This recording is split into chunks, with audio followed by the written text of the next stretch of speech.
Again, we're going to be talking about the end times. Hoy nuevamente vamos a estar hablando sobre los últimos tiempos. Una de las cosas que hace difícil entender los últimos tiempos es cuando no tenemos una buena comprensión de la línea del tiempo para este periodo de la historia. Es decir, realmente no sabemos qué sucederá ni cuándo sucederá. Pero si eres un buen estudiante de la profecía, tanto del Antiguo Testamento como de la profecía que encontramos en el Nuevo Testamento, puedes tener una buena comprensión de estos eventos clave.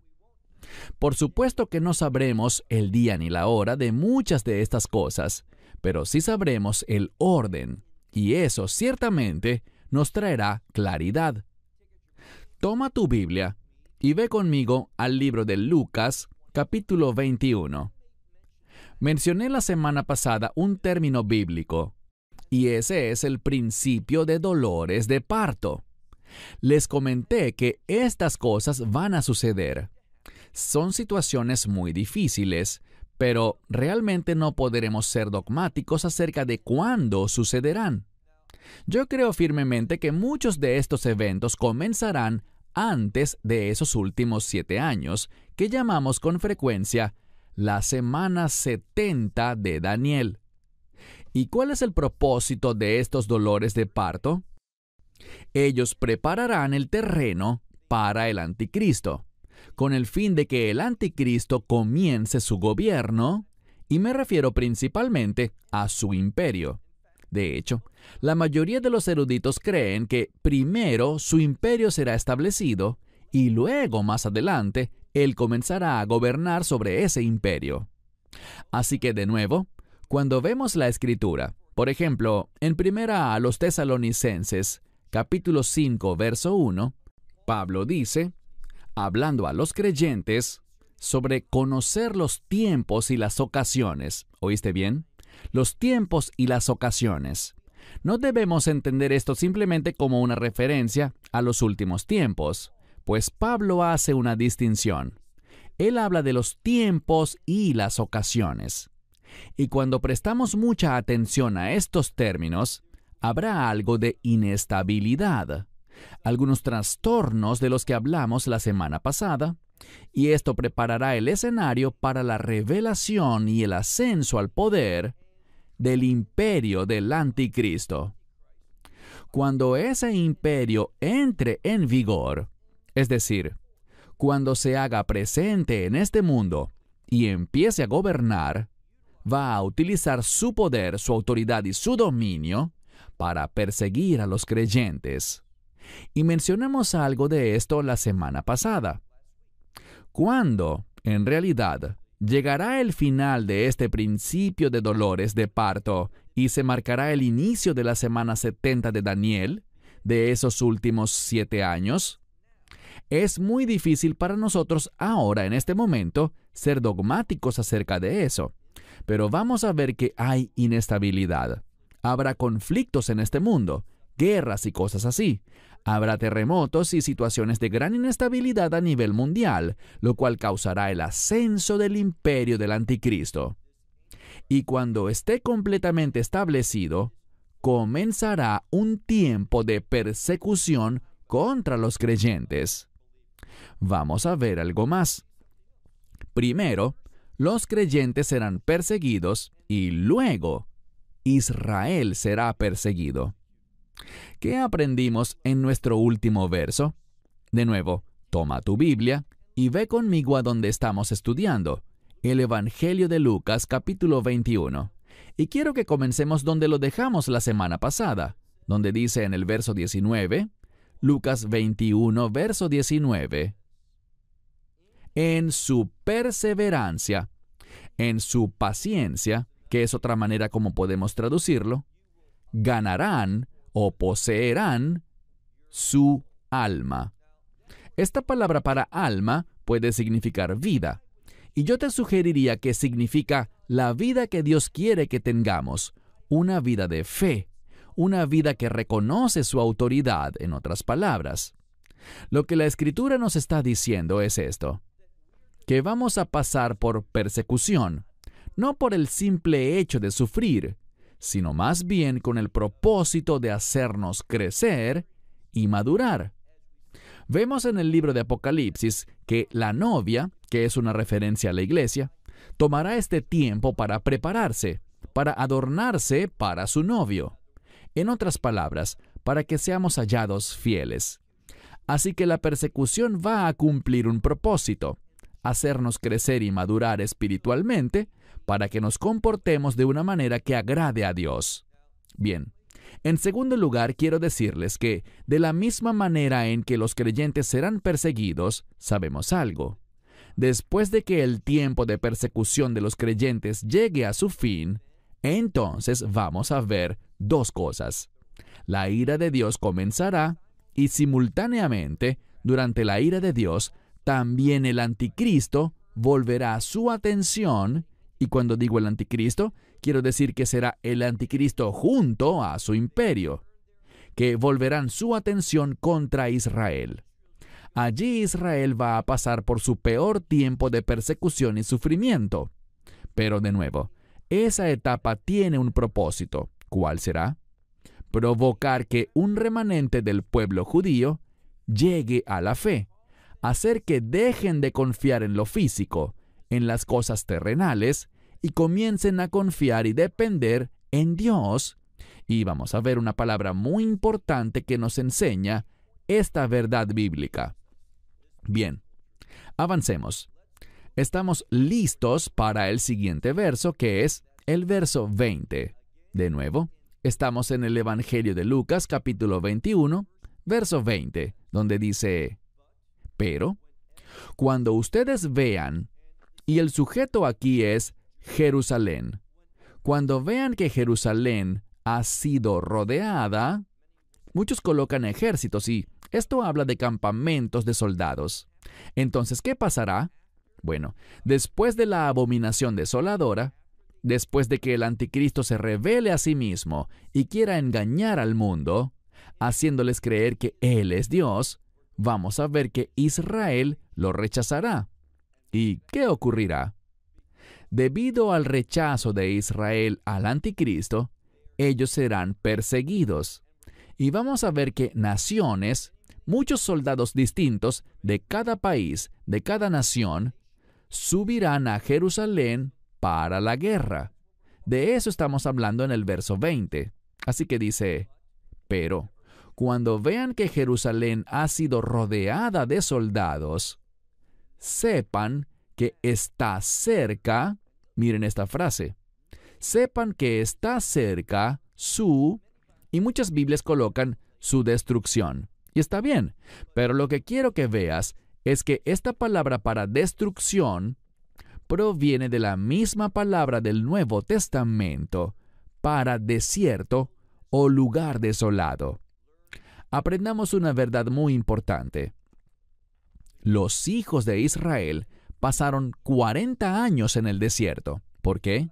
Por su falta de fe. Porque no dependieron ni confiaron en Dios. Así que su experiencia en el desierto buscaba llevarlos a la fe. Lo que vemos aquí con la elección de esta palabra, de nuevo, la mayoría de las Biblias lo traducen como destrucción, pero es la misma palabra en una forma diferente, con la misma raíz de la palabra griega para una experiencia, precisamente en el desierto. Israel será puesta en una situación muy difícil, no para su destrucción, sino para que experimente un cambio espiritual, para que Israel, o al menos un remanente de Israel, llegue a confiar en el Mesías.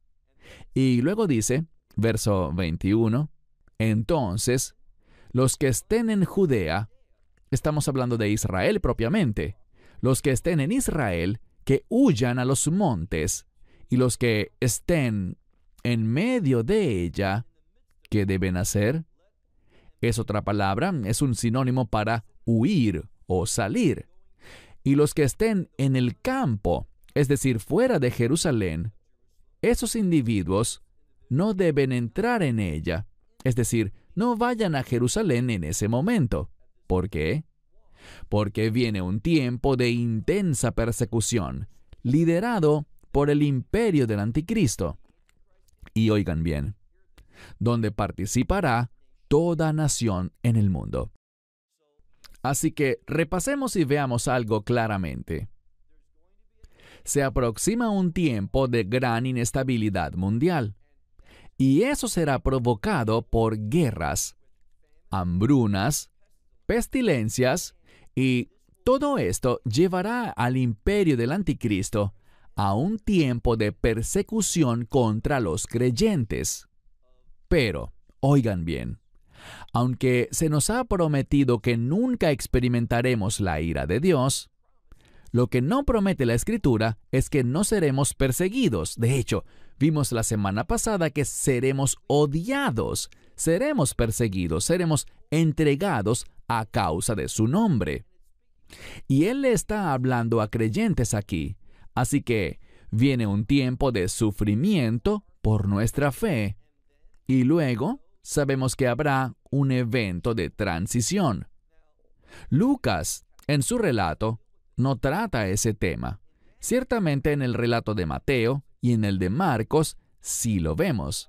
Estoy hablando de un evento muy importante llamado la abominación desoladora, Ha-Shikutz Ha-Meshomem, que se refiere al anticristo entrando al templo, y seamos más específicos, entrando al lugar santísimo, declarándose a sí mismo Dios y queriendo que todos lo adoren a Él y rechacen al Dios de Israel.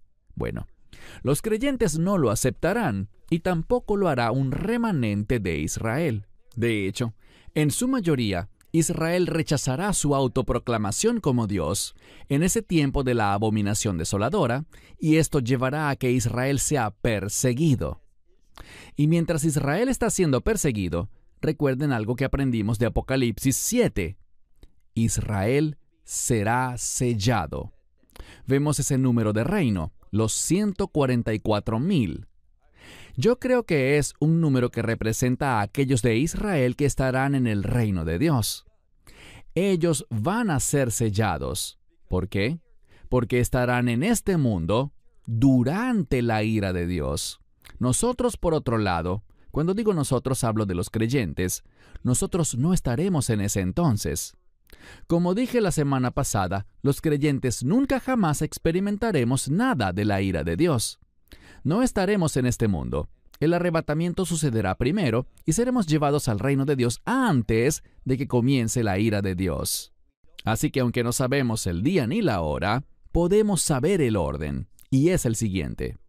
El rapto sucederá, no sabemos el día ni la hora, pero ocurrirá antes de que comience la ira de Dios. Estamos hablando aquí en esta sección sobre Israel atravesando un tiempo difícil, durante el cual los que están en Judea deben huir. Los que están en medio de ella deben salir. Los que están en el campo no deben entrar a ella. ¿Por qué? Mira ahora el verso 22. Porque estos son los días de su... Y esta es una palabra para venganza o vindicación. Lo interesante es que esta palabra, si haces un buen estudio de ella, es la palabra para justicia y para manifestar esa justicia. Por eso Dios va a permitir que Israel pase por algunas experiencias muy difíciles, porque Dios quiere provocar un cambio. ¿Qué tipo de cambio? Un cambio de justicia a partir de esto. Así que Israel va a ser protegida de la ira de Dios, pero no de la persecución del anticristo contra Israel. Pero Dios obrará, y hablaremos de esto la próxima semana. Dios vendrá por medio de la persona de su Hijo, el Mesías Yeshua, Jesucristo, y ahora no estoy hablando del rapto, sino de la segunda venida. Aprende un principio muy importante. El rapto es para la iglesia, pero la segunda venida es para Israel. Muy importante que aprendamos esto. Y veremos que hay dos señales diferentes para cada uno de estos eventos. Una señal para el rapto, que lo anuncia, y una señal para la segunda venida, que nos deja saber que está cerca. Hablaremos de esto la próxima semana, pero al continuar, mira de nuevo el verso 22. Porque estos son los días de su venganza, o podríamos decir, de su vindicación, que manifestará su justicia. Y noten que dice que todo lo que ha sido escrito será cumplido. Verso 23. Bien, con el fin de provocar este cambio, para que todo lo que ha sido escrito sobre ella sea cumplido, vean lo que dice. Pero hay de las que tienen en el vientre, es decir, que están embarazadas, y de las que crían en aquellos días. ¿Qué aprendemos? Que por causa de este tiempo difícil tendrán que huir de Jerusalén, y esta huida será difícil si una mujer está embarazada o si una familia tiene niños pequeños que aún estén lactando. Será difícil huir. Esto habla de algo que está relacionado de manera única en este momento con el pueblo judío en la tierra de Israel. Efectivamente, creo que el pueblo judío sufrirá en otros lugares, pero el énfasis aquí está en la tierra de Israel. Y dice al continuar que habrá gran angustia o sufrimiento. ¿Para quién?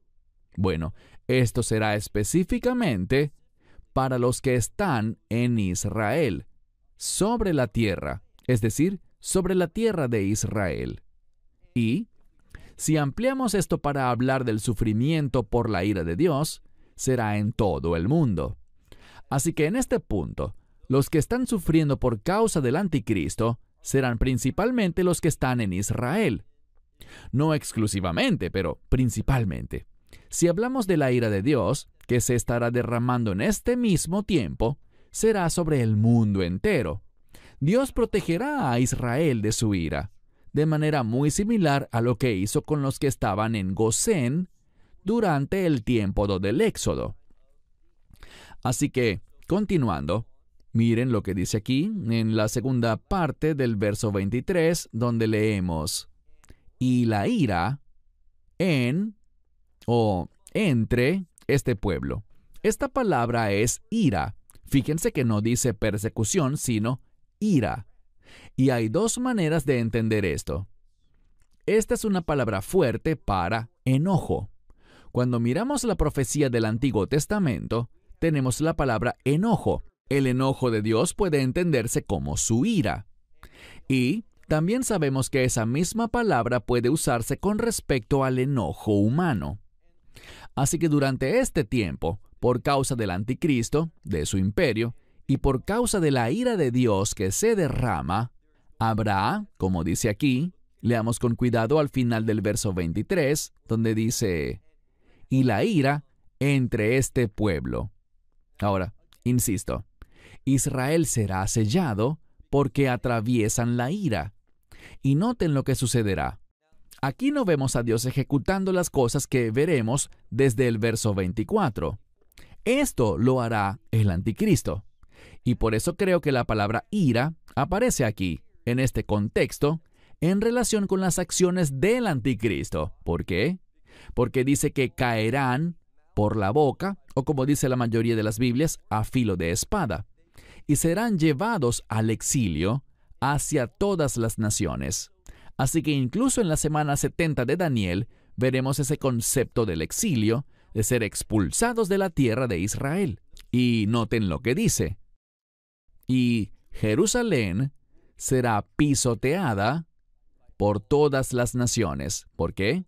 Todas las naciones que suban a Jerusalén para hacer guerra van a pasar por encima, es decir, van a hollar, a pisotear a Jerusalén. Esos ejércitos pisotearán la ciudad santa. Eso es lo que dice a mitad del verso 24. Y noten lo siguiente: todo esto sucederá hasta que los tiempos de los gentiles se cumplan. Ahora, ¿qué significa esto de los tiempos de los gentiles? No está hablando de la plenitud de las naciones que Pablo menciona en Romanos 11, la plenitud de los gentiles, sino que cuando hablamos de los tiempos de los gentiles aquí, estamos hablando de que Dios ha permitido un tiempo específico en el que el Evangelio será llevado a los gentiles, a las naciones. Y cuando ese tiempo se cumpla, ¿qué pasará? La ira de Dios comenzará y eventualmente traerá el fin a este mundo. gradualmente, no será de inmediato, pero se completará a lo largo de un periodo de tiempo. De eso es de lo que está hablando esta escritura. Así que todo esto sucederá hasta que los tiempos de las naciones se cumplan. Y luego dice, verso 25, que habrá una señal en el sol, en la luna y en las estrellas, y sobre la tierra la angustia de las naciones confundidas, o creo que una versión lo traduce como en gran perplejidad. Se refiere a una gran confusión. Lo que vemos es lo siguiente. Cuando ese tiempo llegue a su fin y Dios comience a derramar su ira, eso producirá, como dice aquí, la angustia de las naciones. Y será algo confuso. No lo anticipaban, no sabían de profecía y no sabrán cómo interpretar esto. Esto sucederá con el rugido del mar, así que habrá una gran perturbación en este mundo. El rugido del mar.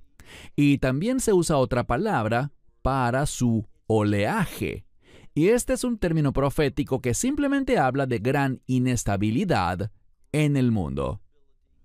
Y debido a todas estas cosas que están sucediendo, principalmente debido a la ira de Dios que está siendo derramada, e insisto, la iglesia no estará aquí durante ese tiempo. Cuando la ira de Dios comience, ya el rapto habrá ocurrido. Pero para aquellos que todavía estén aquí, noten lo que dice. El desmayo de los hombres, esto significa de todas las personas. Las personas producto de lo que está por suceder desfallecerán por lo que está a punto de ocurrir, lo que están viendo y lo que están presenciando, por miedo. Y leemos algo más. Y por la expectación de lo que viene sobre la tierra. ¿Y qué será?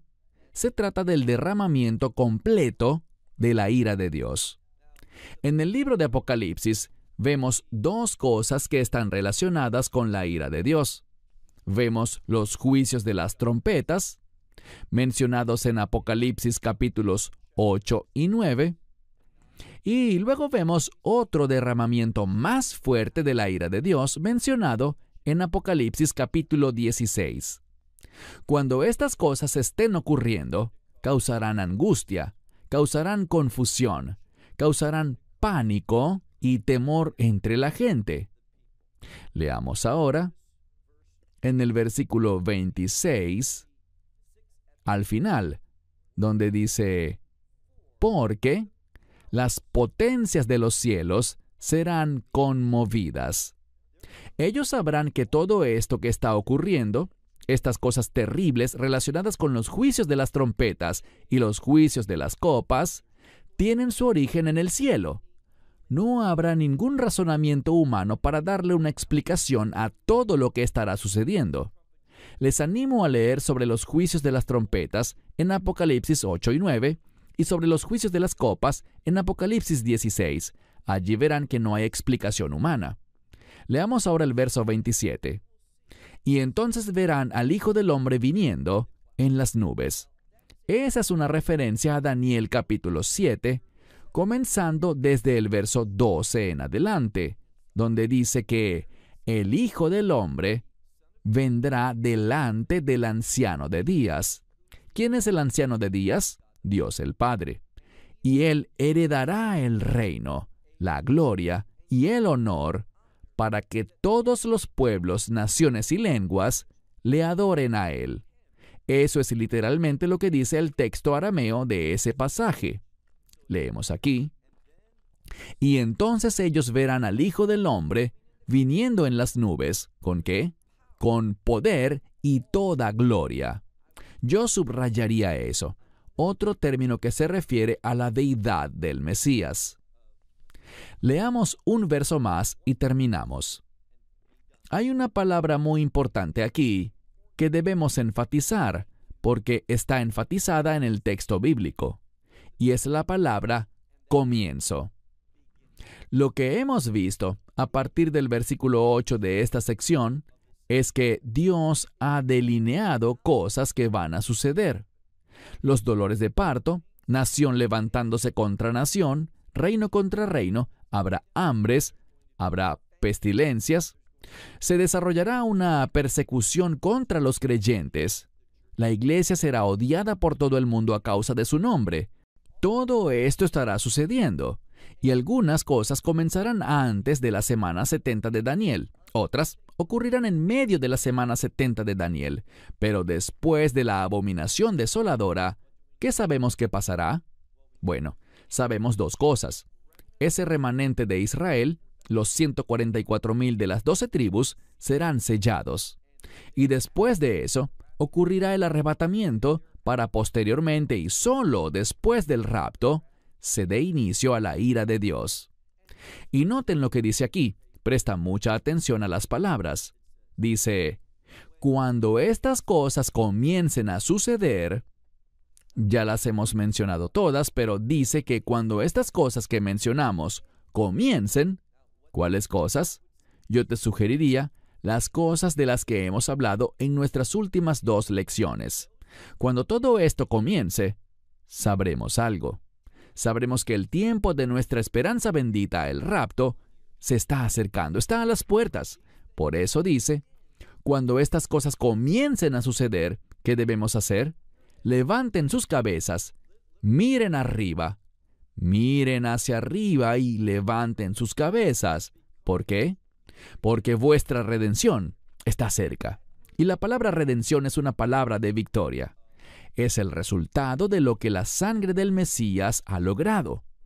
El nuevo pacto es un pacto de redención. El Mesías derramó esa sangre en la Pascua de una manera única, y la Pascua está vinculada con la redención. Y es a través de la obra redentora del Mesías que podemos tener victoria eterna. Así que cuando todo esto empiece, miren arriba y levanten sus cabezas. ¿Por qué? Porque viene la victoria. Buenas nuevas en torno al Mesías y sus promesas para los creyentes en los últimos días. Esperamos que te hayas edificado con el mensaje de hoy y lo compartas con otros. Te invitamos a seguir nuestros estudios cada semana por este canal y por el portal de YouTube de Amarás a Israel. También puedes leer bíblico. Aquí está Baruch y la lección de hoy. God is a gracious God. Dios es un Dios lleno de gracia que quiere traer cambios a tu vida. Y Dios tiene todo el tiempo que necesite. Lo que quiero decir es que Dios nunca tiene prisa. Dios no está bajo presión. Él puede esperar, esperar y esperar. La pregunta es, ¿puedes tú?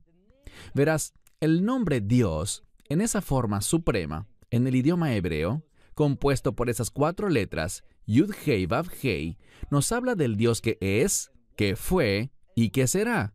Lo que quiere decir que Dios de ninguna manera está limitado o relacionado con el tiempo. Pero ese no es nuestro caso. El tiempo es muy valioso para el ser humano y debemos estar sincronizados con el calendario de Dios. Es decir, tenemos que ser sensibles a las cosas que Dios tiene para nosotros en esta cantidad limitada de tiempo que llamamos vida. Dicho esto, toma tu Biblia y ve conmigo al libro de Oseas, capítulo 5. Profecía de Oseas, capítulo 5. La primera palabra en este capítulo es la misma palabra con la que comenzó el capítulo 4. Y los rabinos nos dicen que la razón de esto es que nada ha cambiado. Dios ha exhortado a su pueblo. Dios también ha amenazado a su pueblo. Mas la gente no está dispuesta a cambiar. Son un grupo de individuos tercos y rebeldes. ¿Sabes qué? Eso también es lo que somos tú y yo. Tendemos a ser muy lentos para escoger sabiamente los planes de Dios, pero al mismo tiempo vamos corriendo hacia el pecado. Así que Dios, una vez más, Él no cambia, y comienza de la misma manera con la palabra oíd. Y deben recordar que esta palabra oíd exige una respuesta. Pero en el capítulo 5, Él no solamente usa la palabra para decir oíd, sino que utiliza 3 palabras diferentes. Miren el verso 1, dice, oíd esto, oh sacerdotes, y escuchad, oh casa de Israel, casa del rey, prestad oído. Así que estas tres palabras diferentes revelan tres verdades importantes en torno a la naturaleza de Dios. Que Dios es un Dios que habla y exige una respuesta. Que Dios quiere que escuchemos para que podamos acercarnos a Él. Y en tercer lugar, esa última palabra para oír nos habla de intimidad. Con mucha frecuencia en la Escritura, es usada para alguien que viene y habla suavemente al oído de alguien. Así que nos dice, de acuerdo con la tradición rabínica, que Dios está diciendo estas cosas por amor, por el deseo de quitar aquello que es una barrera entre Él y ellos, para que puedan experimentar intimidad con Él. Pero si no lo hacen, ¿cuál será el resultado? Sigamos leyendo la segunda mitad del verso 1. Dice aquí, porque a vosotros, y está en plural, para vosotros todos es el juicio, porque habéis sido un lazo para Mizpa. Ese es un lugar en Israel.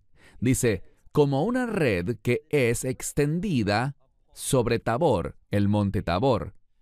Estos eran dos lugares muy importantes en Israel. Y está diciendo que lo que está ocurriendo aquí será la causa de mi juicio. Recuerden que dice, porque para todos vosotros es el juicio. Algo importante que debes notar es que estamos en el capítulo 5 de Oseas. Desde el mismo principio, en el capítulo 1, Dios ha venido hablando del juicio venidero, que a su pueblo Él ya no lo llamará su pueblo, que no le dará misericordia alguna porque han rechazado el conocimiento de Él y por lo tanto el juicio, un juicio severo, está por venir. Pero ¿saben qué? No ha venido todavía. Estamos ya en el capítulo 5 y no ha venido el juicio aún. Recuerden algo que aprendimos en el capítulo 1. Allí se habla de Oseas profetizando durante 4 administraciones en Judá y durante el reinado de Jeroboam en Israel. Ese rey gobernó por 41 años. Así que el juicio de Dios, su castigo, tarda en llegar. Pero no confundas esa tardanza del juicio de Dios con que Dios guiñe el ojo al pecado. No, Dios es lento para la ira. ¿Por qué? Porque Él espera poderte perdonar y extenderte su misericordia. Pero eso solo pasa si estamos dispuestos a responder, solo si estamos escuchando, solo si estamos oyendo y solo si estamos prestando oído a sus palabras. Pasemos al verso 2. Aquí se habla de un grupo de personas. En hebreo es la palabra setim. Setim, en hebreo moderno, es una palabra relacionada con alguien que es un desviado. En español, es una palabra que probablemente traduciríamos como un pervertido o un psicópata, alguien totalmente fuera de control, abrazando el mal, alguien que la sociedad considera como muy peligroso. Y eso es lo que Dios está diciendo. Él dice que cuando mira a Israel ve un grupo de personas totalmente descarriadas y que están trayendo peligro sobre la nación. Y él dice, ¿por qué? Mira de nuevo. Leemos que estos malhechores están profundamente involucrados en el sacrificio. Espera un segundo. Pensé que el sacrificio era algo bueno. Bueno, estos sacrificios que están ocurriendo no son en Jerusalén, no son sobre el altar de Dios, no son para sus propósitos ni para honrarlo a Él, sino que son sacrificios hechos a deidades paganas, a los Baales, a esos dioses falsos, y consistían en lo siguiente. Estos sacrificios eran como un boleto hacia el pecado. Ofrecías estos sacrificios y luego muchas veces cometías crímenes horribles, inmoralidades sexuales, haciendo una variedad de cosas para gratificar tu carne. Así que este pasaje dice, sí, estos individuos son desviados, son individuos que hacen el mal porque están profundamente involucrados en este sistema sacrificial de idolatría. Y luego dice, yo me he apartado de todos ellos. Verso 3. Porque yo conozco a Efraín, e Israel no me será oculto. Lo que quiere decir es esto: estoy muy consciente de lo que está ocurriendo en Efraín, que solo es otro nombre para el reino del norte, Israel. Y dice, me he apartado, pero Israel no me será oculto. ¿Qué significa? Que Dios todavía puede localizarlos para derramar su juicio. Es interesante, porque me imagino que es muy raro que alguien estudie el libro de Oseas siendo enseñado capítulo por capítulo, verso por verso, palabra por palabra, todo el libro en orden. ¿Por qué? Porque no es un libro que nos brinde ánimo. No fue escrito con ese fin. Oseas no tenía un mensaje de ánimo. Él tenía un mensaje de convicción. Tenía un mensaje de condenación. ¿Por qué? Por el espíritu rebelde del pueblo, por su comportamiento.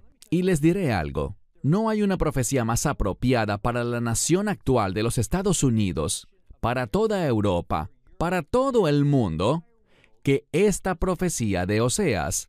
¿Por qué? Porque este mundo está en tanta rebelión contra Dios. Vemos que estamos viviendo en un tiempo, y todos ustedes lo han oído, un tiempo en el que la gente llama a lo bueno malo y a lo malo bueno. Vemos tantas cosas que Dios dice que son una abominación siendo aceptadas. ¿Y qué es lo que mayoritariamente escuchamos decir a la iglesia?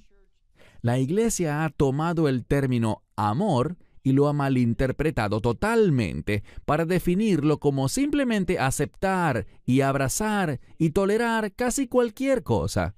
Y nos esforzamos por seguir un rumbo que está en conflicto con la verdad de Dios. Por eso, muchas personas no conocen gran parte de las Escrituras. De hecho, yo estaba compartiendo el libro de Oseas, en Israel, con un grupo de habla hebrea, y les pedí que sacaran el Tanaj, y tuvimos que darle el Tanaj a la mayoría de las personas, y les dijimos, abran en el libro de Oseas. La gran mayoría ni siquiera sabía dónde estaba el libro de Oseas. Así que no estamos familiarizados, ni judíos, ni gentiles, ni los que están en la iglesia, ni los que están fuera de la iglesia. No estamos familiarizados con la verdad profética. Debemos entender, como aprendimos en nuestro estudio del Apocalipsis, que hay una relación directa entre la verdad profética y el testimonio, es decir, en cómo vivió el Mesías. Él abrazó, y podríamos decir, Él demostró la verdad profética en su vida. Muy frecuentemente Él decía, he hecho esto, he dicho esto, esto ha sucedido, ¿para qué? Para que la palabra de Dios se cumpla. Y la mayoría de las veces esa palabra provenía de los profetas. Así que dice aquí, a mitad del verso 3, Israel no estará escondido de mí, porque ahora, Efraín, tú has actuado como una ramera, y por tanto Israel está impuro. Verso 4. Leemos. Ellos no se apartarán de sus malas obras para volverse a su Dios, porque un espíritu de prostitución está en medio de ellos, y al Señor no conocen. Este verso es muy importante. Lo que quiero que veas es esto. El profeta está compartiendo un mensaje desde la perspectiva de Dios. Él mira y dice, el pueblo tiene un espíritu de prostitución. ¿Significará eso que andan por allí cometiendo inmoralidades y pecados sexuales? Bueno, tal vez sí, pero la forma en que principalmente debemos entender esto es que el pueblo allí estaba haciendo algo. Estaban cometiendo idolatría. ¿Qué significa eso? Ellos simplemente hacían lo que les parecía correcto ante sus propios ojos. Si preguntaras a los antiguos rabinos qué es la prostitución en las Escrituras, ¿a qué se refiere ese espíritu idólatra que tenía Israel? Ellos simplemente dirían, cada hombre hacía lo que era recto ante sus propios ojos. Es decir, pensaban que ellos eran los jueces de sus vidas. Y si en algún punto querían volverse a Dios, lo invocaban por muchos nombres diferentes, acudían a distintas expresiones religiosas y se detenían en aquella que les decía lo que querían oír. La verdad de esto es que ellos querían tener el control. No tenían un carácter sumiso. No tenían una actitud de obediencia a la verdad. Querían fabricar su propia verdad. Querían vivir conforme a sus propios mandamientos y no a los mandamientos de Dios. Bien, una de las cosas que frecuentemente digo es la siguiente. Cuando hablo frente a distintas audiencias acerca de la ley, los mandamientos, los estatutos de Dios, puedo ver que una expresión aparece en la gente. Es evidente que ese tema no es de su agrado, no es lo que vinieron a escuchar. Pero déjame decirte, la palabra tamim en hebreo proviene de la misma raíz de donde viene la palabra compañerismo o intimidad, es decir, la palabra sevet. Sevet en hebreo describe un concepto de equipo o compañerismo, personas que trabajan juntas, así que lleva implícito un sentido de cercanía. Verán, Dios nos da mandamientos para que podamos estar cerca, para que podamos tener intimidad, para que podamos estar en comunión con Él. ¿Cómo deberíamos entender esto? Bueno, aquí está la verdad. Quiero decir, si tú fueras amigo cercano de una persona muy rica e influyente, y él te invitara a que lo acompañes en unas vacaciones de lujo, tú irías con él a los restaurantes a los que él va. Viajarías junto a él en el avión en el que él viaje. Y seguro pienses, vaya, esa sería una experiencia genial. Quisiera viajar en primera clase. Quisiera comer en los mejores restaurantes. Me gusta ir a los lugares vacacionales más cotizados. Bueno, aquí está la verdad. Cuando tenemos intimidad con Dios, cuando estamos cerca de Él, cuando tenemos su compañerismo, ¿qué experimentaremos? Experimentaremos su amor. Experimentaremos sus bendiciones. Vamos a experimentar sus promesas. De eso se trata la intimidad. Y aquí está el problema con esto. Lo que hace la mayoría es que en lugar de apropiarse de las promesas de Dios, ¿qué hacemos? Perseguimos las promesas falsificadas de Satanás, creyendo que debemos hacer tales cosas, comportarnos de tal manera, y lo que ocurre es que somos engañados y privados de las cosas buenas que Dios tiene para nosotros. Y cuando estemos delante de Él como creyentes y caímos en esas mentiras, ¿qué sucederá? Vamos a sufrir pérdidas. No hablo de perder la salvación. Estoy hablando de que vamos a sufrir una severa pérdida de recompensas. Y me dirás, bueno, entrar al reino de los cielos, eso es todo lo que me importa. ¿En serio? ¿Qué pasará cuando llegue el momento? Porque Dios dice que nos conoceremos a nosotros mismos como Él nos conoce, y habrá una manifestación absoluta de la verdad. Esto es lo que sucederá. El tiempo como lo conocemos ya no existirá, y todos comparecerán ante el tribunal de juicio de Dios. ¿Quién será el juez allí? El Mesías Yeshua, y Él juzgará toda nuestra vida. Insisto, no estamos hablando del juicio del gran trono blanco. Estamos hablando de un juicio para recompensas. Recuerden lo que dice el Mesías en Apocalipsis. Yo vengo y mi galardón conmigo para dar a cada uno de acuerdo a su ¿qué? A sus obras. Y esas recompensas las usaremos para una sola cosa. Las depositaremos a los pies del Mesías. Toda nuestra vida será convertida y resumida en un conjunto de recompensas, con las cuales adoraremos al Mesías. Pero si eres de los que dicen, bueno, estar en el cielo es suficiente para mí, si entro allí todo está bien. Cuando llegue ese momento y no tengas nada que mostrar respecto a cómo Dios obró en tu vida, ¿sabes qué pasará? Ese será el mayor remordimiento que una persona pueda conocer. Por eso es tan importante que escuchemos estas palabras a Israel, que podamos entenderlas, que podamos caer bajo convicción, que podamos arrepentirnos y que podamos experimentar la verdad de Dios en nuestra vida, la cual manifiesta su gloria. Fíjense lo que dice al final del verso 4. En todo el verso 4 dice, porque no se apartarán de sus malas obras, con el fin de volverse a su Dios, porque tienen un espíritu de prostitución o de fornicación en medio de ellos, y al Señor no lo conocen. Verso 5. El verso 5 habla acerca de la soberbia. Y bíblicamente existe una conexión entre la soberbia o el orgullo y la prostitución. Dice aquí, porque la soberbia de Israel será humillada ante él, e Israel y Efraín, ¿qué harán? Bueno, ¿cómo serán humillados? Aquí lo dice, ellos tropezarán, y esta palabra, como dijimos, puede significar fracasar. Ellos tropezarán y se quedarán cortos frente a las cosas que Dios tenía para ellos. ¿Y qué provocará eso? Ya lo hemos hablado. Va a provocar frustración, va a provocar ansiedad, va a generar una sensación de estrés en sus vidas porque no encontrarán paz y contentamiento. Así que leemos aquí que Israel y Efraín tropezarán en su iniquidad, y también Judá tropezará con ellos. Bien, en la segunda mitad del capítulo 5, vamos a ver que se menciona a Judá una y otra vez. ¿Por qué razón?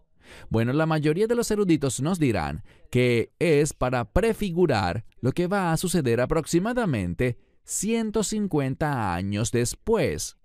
De la misma manera que Israel, ese reino del norte, Samaria, cayó ante los asirios, 150 años después veremos que Judá, es decir, Jerusalén, caerá ante los babilonios. ¿Por qué razón? Por la misma.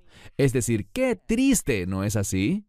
Que Judá haya sido testigo, que haya presenciado el juicio de Israel y todo su proceso de exilio. ¿Pero qué pasó? En lugar de decir, vaya, me alegro de que eso no nos haya pasado a nosotros, debemos asegurarnos de que eso no le pase a nuestro pueblo. ¿Qué ocurrió? Se unieron a ellos, poco tiempo después.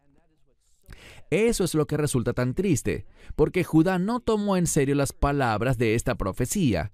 Y la pregunta que tengo para ti es esta. ¿Estás tomando en serio esta profecía? Si eres sabio, no solo estarás escuchando, sino que vas a leer y estudiar estos capítulos mientras los recorremos, y no solo mientras los recorremos, sino antes y después, para que podamos entender la revelación de Dios y que no nos encontremos decepcionando a Dios, quedándonos cortos, tropezando, fallando en las cosas que Dios nos ha llamado a hacer. Avancemos ahora al verso 6. Leemos aquí, y con sus ovejas y con su ganado irán a buscar al Señor. ¿De quién se habla aquí? La mayoría de los comentaristas creen que se está hablando de Judá, que ellos irán al templo en Jerusalén, que continuarán adorando al Dios de Israel, pero tienen algo aún peor. Ellos no mencionarán a los Baales, ni a Asera, ni a otros dioses extranjeros, pero adoptarán el estilo de vida, el pecado y las prácticas rebeldes de esa región pagana e idólatra. Pero a la vez quieren aferrarse a Jerusalén y a ese nombre sagrado de Dios.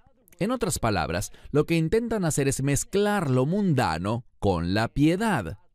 Quiero sugerirte algo. Eso mismo es lo que estamos presenciando tanto en la sinagoga como en la iglesia de hoy en día. Queremos hacer que la adoración a Dios sea cómoda para la gente.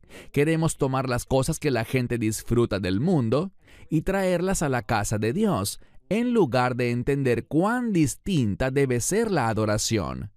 No debemos prepararla para hacer algo agradable a los no creyentes. Escuché hace tiempo una entrevista a un maestro bíblico muy popular y él dijo, ¿saben? El mensaje de la Biblia ya es lo suficientemente difícil, así que queremos que todo lo demás que las personas experimenten cuando vengan a nuestra iglesia sea agradable. Queremos que sea cómodo, queremos que la música sea estimulante, algo que ellos disfruten escuchar. En resumen, todo debe girar en torno a los inconversos. Pero ¿saben qué? Esto no es así. La adoración es para Dios. Nuestro llamado es a adorarlo a Él, y no a que la adoración sea algo que agrade a nuestro gusto y estilo. La adoración debe provocar un cambio en nuestra vida, y eso es lo que Dios está tratando de comunicar a través de este profeta. Así que mira otra vez el verso 6. Porque con sus rebaños y su ganado irán a buscar al Señor, pero no lo hallarán, porque Él se ha retirado de ellos. Verso 7. Porque ellos han traicionado al Señor, e hijos extranjeros han dado a luz. ¿Qué significa esto de hijos extranjeros?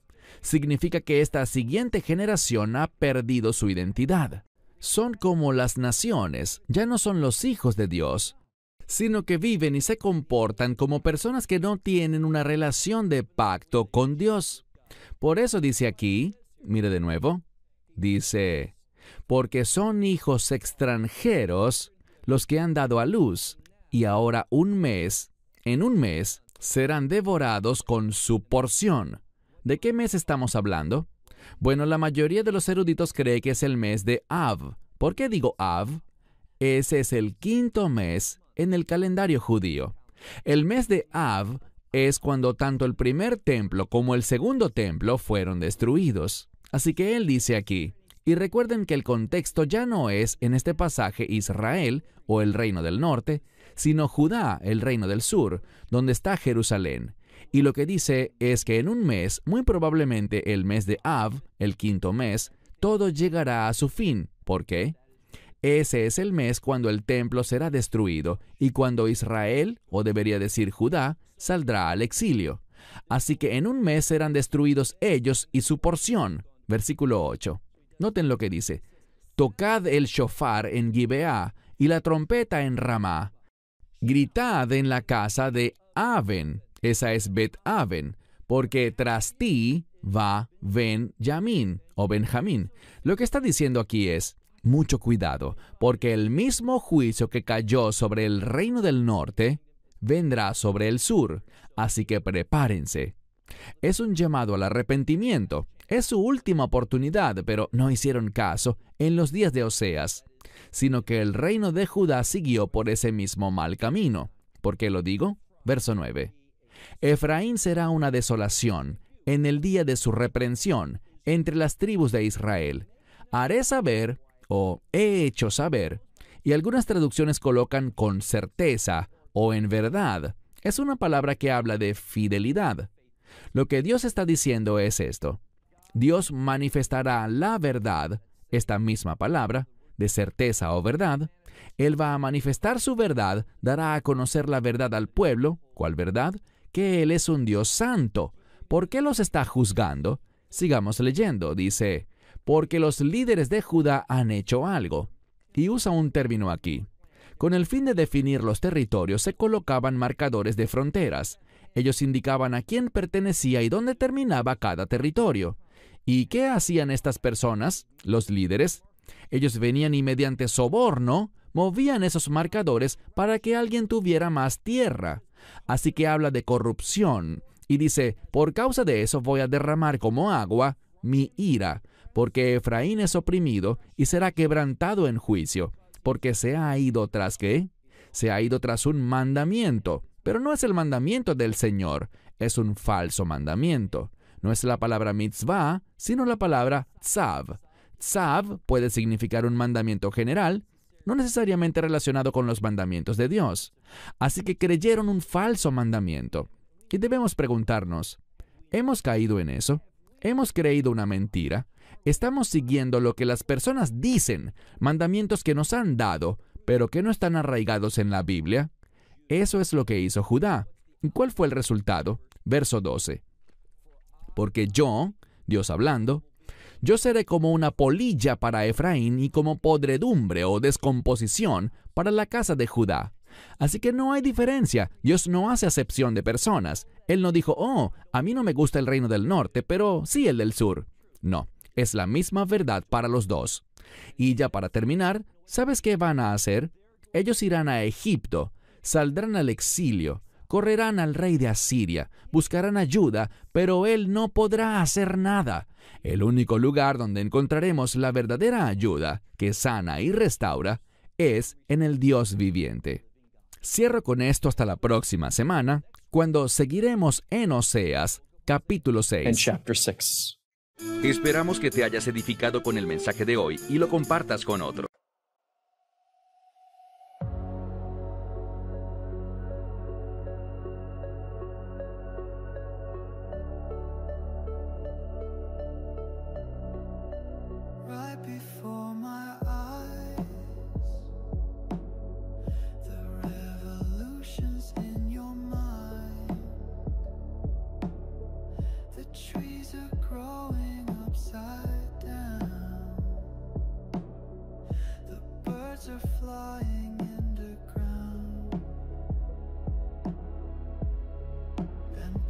smile at you with teeth of every color too,